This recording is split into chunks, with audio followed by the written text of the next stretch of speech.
Connecting the Logitech G29 to a PS5 is a simple process, but there are a few key steps to ensure everything works properly. First, plug the wheel's USB cable into one of the PS5's USB ports. Then connect the power adapter and make sure the pedals and shifter, if you have one, are properly attached. Switch the mode to PS4 compatibility using the toggle switch on the wheelbase, as the G29 is officially recognized as a PS4 accessory but still works on PS5. Once everything is connected, turn on the PS5, navigate to the settings, and check the accessories section to confirm that the wheel is detected.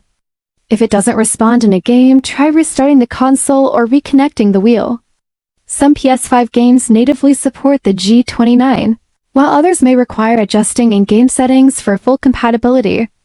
After setup, test the force feedback and button mappings to ensure a smooth driving experience, and you should be ready to enjoy racing on your PS5 with the Logitech G29.